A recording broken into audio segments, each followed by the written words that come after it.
नमस्कार साथियों, स्वागत है आपका हमारे YouTube चैनल में। आप छत्तीसगढ़ की किस जगह से हमारे समाचार सुन रहे हैं, कृपया कमेंट बॉक्स में लिखकर हमें जरूर बताएं। रायपुर से प्रस्तुत हैं छत्तीसगढ़ के समाचारों के साथ मैं रजनी शुक्ला। पहले मुख्य समाचार। राज्यपाल अनुसुईया उइके ने छत्तीसगढ़ भू जल विधेयक 2022 पर किए हस्ताक्षर। कोविड वैक्सीन अमृत महोत्सव अभियान आज समाप्त होगा। सरकार की सभी पात्र लाभार्थियों से निःशुल्क एहतियाती टीका लगवाने की अपील। राज्य सरकार ने भूस्वामियों और किराएदारों के विवाद को जल्द सुलझाने के उद्देश्य से भाड़ा नियंत्रण कानून को नगर निगम के साथ ही नगरपालिका और नगर पंचायत क्षेत्रों में भी लागू करने का किया फैसला। स्कूल शिक्षा विभाग ने सभी सरकारी स्कूलों के अलावा अनुदान प्राप्त और गैर अनुदान प्राप्त शालाओं तथा शिक्षा महाविद्यालयों के लिए अवकाश की तिथियां घोषित की। और दुर्ग जिले में कुम्हारी थाना क्षेत्र के अंतर्गत कपसदा गांव में अज्ञात लोगों ने 2 बच्चों सहित एक ही परिवार के 4 लोगों की हत्या कर दी। अब समाचार विस्तार से। आजादी के अमृत महोत्सव के तहत केंद्र सरकार द्वारा बीते 15 जुलाई से 30 सितंबर तक 75 दिनों के लिए कोविड रोधी एहतियाती टीका मुफ्त लगाने का विशेष अभियान चलाया जा रहा है। आज इस अभियान का अंतिम दिन है। इसे देखते हुए स्वास्थ्य मंत्रालय ने देश भर में पात्र लाभार्थियों से अपने नजदीकी सरकारी केंद्रों पर जाकर मुफ्त एहतियाती टीका लगवाने की अपील की है। गौरतलब है कि देशव्यापी टीकाकरण अभियान के तहत अब तक देश भर में 20 करोड़ 88 लाख एहतियाती टीके लगाए जा चुके हैं। इस बीच छत्तीसगढ़ में भी मुफ्त एहतियाती टीका लगाने के लिए प्रदेश के स्वास्थ्य विभाग द्वारा लगातार अभियान चलाया जा रहा है। आज राजनांदगांव में भी मुफ्त एहतियाती टीका लगाने के लिए प्रशासन ने विशेष इंतजाम किए हैं। राजनांदगांव के कलेक्टर डोबन सिंह ने जिले के सभी पात्र नागरिकों से कोविड का मुफ्त एहतियाती टीका लगवाने की अपील की है।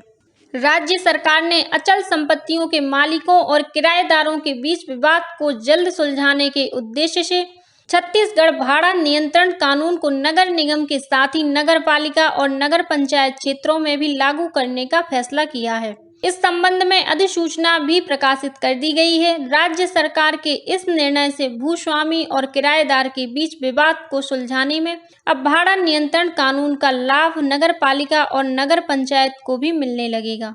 राज्य में वर्ष 2011 से लागू इस कानून का लाभ पहले केवल नगर निगम क्षेत्र के भूस्वामियों और किराएदारों को ही मिल रहा था। गौरतलब है कि राज्य सरकार द्वारा डिप्टी कलेक्टर स्तर के अधिकारी को भाड़ा नियंत्रण अधिकारी का प्रभार दिया जाता है।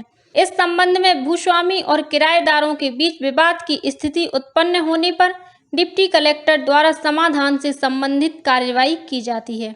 राज्यपाल अनुसुईया उइके ने छत्तीसगढ़ भू जल विधेयक 2022 पर हस्ताक्षर कर दिए हैं।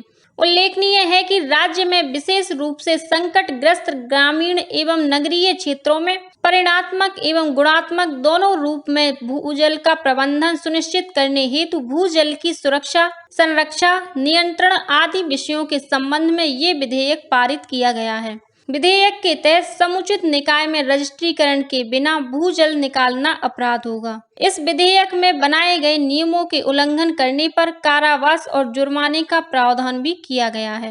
राज्य सरकार ने चालू शिक्षा सत्र में सभी सरकारी स्कूलों के अलावा अनुदान प्राप्त और गैर अनुदान प्राप्त शालाओं तथा शिक्षा महाविद्यालयों के लिए अवकाश की तिथियां घोषित कर दी हैं। जारी आदेश के अनुसार दशहरा अवकाश 3 से 7 अक्टूबर तक और दीपावली अवकाश 21 से 26 अक्टूबर तक रहेगा। वहीं शीतकालीन अवकाश 23 से 28 दिसंबर और ग्रीष्मकालीन अवकाश अगले वर्ष 1 मई से 15 जून तक रहेगा। केंद्रीय महिला और बाल विकास मंत्रालय द्वारा इस समय देश भर में पोषण माह मनाया जा रहा है। इसी कड़ी में कल रायपुर के शासकीय दूधाधारी बजरंग महिला महाविद्यालय के गृह विज्ञान विभाग द्वारा पोषण ऑन व्हील रैली निकाली गई। महाविद्यालय की प्राचार्य डॉक्टर श्रद्धा गिरोलकर ने बताया कि इस रैली के माध्यम से आम लोगों को पोषण के महत्व के बारे में जानकारी दी गई। रैली के दौरान गर्भवती और शिशुवती महिलाओं के अलावा कुपोषण के शिकार बच्चों को पौष्टिक खाद्य पदार्थ और फल वितरित किए गए। राष्ट्रपिता महात्मा गांधी जयंती 2 अक्टूबर से प्रदेश की गांवों में ग्राम सभा का आयोजन किया जाएगा। ग्राम सभा में चर्चा के लिए 15 बिंदु निर्धारित किए गए हैं। संचालक पंचायत द्वारा सभी जिला कलेक्टरों को ग्राम सभा आयोजन के संबंध में निर्देश जारी किए हैं। ग्राम सभा में निर्धारित बिंदुओं के अलावा कलेक्टर, जिला पंचायत, जनपद पंचायत एवं ग्राम पंचायत द्वारा स्थानीय आवश्यकताओं को ध्यान में रखते हुए अन्य विषय वस्तु को भी ग्राम सभा के एजेंडे में शामिल किया जा सकता है। उल्लेखनीय है कि छत्तीसगढ़ पंचायती राज अधिनियम के तहत ग्राम सभा का प्रत्येक 3 माह में कम से कम एक सम्मेलन आयोजित करने का प्रावधान है। छत्तीसगढ़ शासन के निर्देशानुसार प्रदेश में 23 जनवरी, 14 अप्रैल, 20 अगस्त और 2 अक्टूबर के अतिरिक्त प्रतिवर्ष माह जून एवं नवंबर में सुविधाजनक तिथियों में प्रत्येक ग्राम में ग्राम सभा का आयोजन अनिवार्य रूप से किया जाए। छत्तीसगढ़ माध्यमिक शिक्षा मंडल द्वारा आयोजित हाई स्कूल एवं हायर सेकेंडरी पूरक परीक्षा वर्ष 2022 के पुनर्गणना एवं पुनर्मूल्यांकन का परीक्षा परिणाम कल शाम घोषित कर दिया गया है। परीक्षा परिणाम मंडल की वेबसाइट www.cgbsi.nic.in पर उपलब्ध है। श्रमायुक्त छत्तीसगढ़ शासन द्वारा न्यूनतम वेतन अधिनियम 1948 के प्रावधानों के अनुसार राज्य के विभिन्न अनुसूचित नियोजनों में काम करने वाले श्रमिकों के लिए 1 अक्टूबर 2022 से परिवर्तनशील महंगाई भत्ता निर्धारित किया है। औद्योगिक श्रमिकों के महंगाई भत्ते में प्रति माह 160 रुपये और कृषि श्रमिकों के महंगाई भत्ते में प्रति माह 150 रुपये की वृद्धि की गई है। इसी तरह से अगरबत्ती निर्माण श्रमिकों को 1000 अगरबत्ती बनाने पर 4 रुपये, बीड़ी श्रमिकों को 1000 बीड़ी बनाने पर 4.25 रुपये की वृद्धि की गई है। यह दरें 1 अक्टूबर 2022 से 31 मार्च 2022 तक के लिए निर्धारित की गई हैं। सामान्य नियोजन के लिए निर्धारित न्यूनतम मजदूरी दरों के अनुसार श्रमिकों को बढ़ी हुई दरों पर मजदूरी अब 1 अक्टूबर 2022 में मिलेगी। कृषि श्रमिकों के लिए निर्धारित न्यूनतम वेतन दरों के अनुसार अकुशल कृषि श्रमिकों के लिए 273 रुपये प्रतिदिन मजदूरी निर्धारित की गई है। सिपेट रायपुर में युवाओं को machine operator assistant plastic processing course में 3 महीने का प्रशिक्षण प्रदान किया गया। प्रशिक्षण के बाद प्रशिक्षार्थियों को प्रशिक्षण प्रमाण पत्र के साथ साथ 100% रोजगार भी प्रदान किया गया। इसमें messrs MRF limited Gujarat, messrs टाइमैक्स ग्रुप प्राइवेट लिमिटेड नोएडा एवं messrs Ronch polymers private limited Pune में नियोजन के प्रस्ताव पत्र प्रदान किए गए। उल्लेखनीय है कि छत्तीसगढ़ राज्य से अनुसूचित जाति एवं विकास निगम द्वारा केंद्रीय पेट्रो रसायन अभियांत्रिकी एवं प्रौद्योगिकी संस्थान रायपुर में आवासीय कौशल विकास प्रशिक्षण के माध्यम से रोजगार के अवसर प्रदान किए जा रहे हैं। अंत्यावसायी सहकारी वित्त एवं विकास निगम द्वारा प्रायोजित आवासीय कौशल विकास प्रशिक्षण कार्यक्रम के तहत सिपेट रायपुर में 3 माह का machine operator assistant plastics processing course में प्रशिक्षण प्रदान किया गया। प्रशिक्षण के समापन अवसर पर प्रशिक्षणार्थियों को प्रशिक्षण प्रमाण पत्र के साथ साथ 100% रोजगार प्रदान किया गया। छत्तीसगढ़ में राष्ट्रीय जलवायु परिवर्तन एवं मानव स्वास्थ्य कार्यक्रम के अंतर्गत 2 दिवसीय राष्ट्रीय कार्यशाला का आयोजन राजधानी रायपुर में किया गया। इसका आयोजन स्वास्थ्य विभाग के सहयोग से विश्व स्वास्थ्य संगठन द्वारा किया गया था। 28-29 सितंबर 2022 को आयोजित इस राष्ट्रीय कार्यशाला में वायु प्रदूषण के बढ़ते खतरों और इसके कारण मानव स्वास्थ्य में होने वाले दुष्प्रभावों पर चर्चा की गई।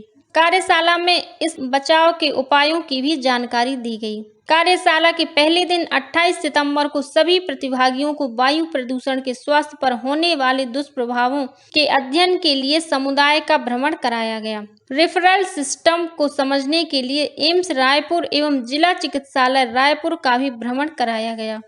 कार्यशाला में राष्ट्रीय स्तर के विशेषज्ञों द्वारा छत्तीसगढ़ में वायु प्रदूषण से बचाव के उपायों एवं जन जागरूकता के प्रयासों के लिए छत्तीसगढ़ मॉडल की सराहना की। उन्होंने यहां उठाए जा रहे कदमों को दूसरे राज्यों में भी अपनाने की सलाह दी। नगरीय प्रशासन एवं विकास मंत्री डॉक्टर शिव कुमार डहरिया ने आज रायपुर जिले के नगर पंचायत समूदा में जरूरतमंद मरीजों के लिए एम्बुलेंस वाहन का लोकार्पण किया। यह एम्बुलेंस वाहन रायपुर बैंक ऑफ इंडिया द्वारा कॉरपोरेट सामाजिक दायित्वों के तहत प्रदान किया गया है। डॉक्टर डहरिया ने बैंक ऑफ इंडिया द्वारा सामाजिक दायित्वों के तहत स्वास्थ्य सुविधाओं के विस्तार के लिए किए गए कार्य की सराहना की। डॉक्टर डहरिया ने बताया कि राज्य सरकार द्वारा पिछले 4.25 वर्षों में स्वास्थ्य सुविधाओं को बेहतर बनाने के लिए सतत प्रयास किया जा रहा है। इसका लाभ आम नागरिकों को मिलना भी प्रारंभ हो गया है। उन्होंने बताया कि शहरी क्षेत्रों में मुख्यमंत्री स्वास्थ्य स्लम योजना, महिलाओं के लिए दाई दीदी क्लिनिक, उपचार सहायता के लिए डॉक्टर खूबचंद बघेल स्वास्थ्य सहायता योजना, सस्ती दवाओं के लिए धनवंतरी जेनेरिक मेडिकल स्टोर योजना के साथ अन्य स्वास्थ्य योजनाओं से बेहतर स्वास्थ्य सुविधाएं उपलब्ध हो रही हैं। और अब पेश है मौसम का हाल। छत्तीसगढ़ में अगले 24 घंटों के दौरान बस्तर क्षेत्र के विभिन्न स्थानों पर गरज चमक के साथ तेज वर्षा होने की संभावना है। मौसम विभाग ने कुछ स्थानों पर तेज वर्षा के साथ आकाशीय बिजली गिरने की चेतावनी भी दी है। और अब कुछ अन्य खबरें संक्षेप में। आगामी 1 अक्टूबर को अंतर्राष्ट्रीय वृद्धजन दिवस के अवसर पर समाज कल्याण विभाग द्वारा रायपुर के इंडोर स्टेडियम में राज्य स्तरीय समारोह का आयोजन किया जाएगा। इस बीच नारायणपुर में आज वृद्धजनों के लिए आयोजित एक कार्यक्रम में जिले के कुछ चुने हुए वृद्धजनों को सम्मानित किया गया। भिलाई के कल्याण महाविद्यालय के एनसीसी छात्रों द्वारा जल स्रोतों की सफाई के लिए पुनीत सागर अभियान शुरू किया गया है। महाविद्यालयों के एनसीसी अधिकारी लेफ्टिनेंट डॉक्टर हरीश कश्यप ने बताया कि इस अभियान के तहत भिलाई और आसपास के नदी नालों तथा अन्य जल स्रोतों को स्वच्छ रखने के लिए लोगों को जागरूक किया जाएगा। धमतरी जिले के सिलतरा इलाके में हाथी के हमले में एक युवक की मौत हो गई, वहीं एक अन्य युवक घायल हो गया। बलौदा बाजार भाटापारा जिले के कसडोल इलाके में पुलिस ने सरकारी नौकरी लगवाने के नाम पर ठगी के मामले में एक आरोपी को गिरफ्तार किया है। आरोपी ने 2 लोगों को फर्जी नियुक्ति पत्र दिखाकर उनसे 90,000 रुपए की ठगी की थी। दुर्ग पुलिस ने ओडिशा के मलकानगिरी से नागपुर जा रही 2 गाड़ियों की तलाशी लेकर इनमें रखा 300 किलो गांजा बरामद किया है। इसकी कीमत करीब 6 लाख रुपए बताई जाती है। कुम्हारी टोल नाके के पास हुई इस कार्यवाही में पुलिस ने 2 आरोपियों को भी गिरफ्तार किया है। और जांजगीर चंपा के पकरिया झूलन गांव में आयोजित फुटबॉल प्रतियोगिता में बिलासपुर की टीम ने खिताब जीत लिया है, वहीं जांजगीर की टीम उप विजेता रही। इसी के साथ छत्तीसगढ़ के समाचारों का ये बुलेटिन अब समाप्त हुआ। नमस्कार।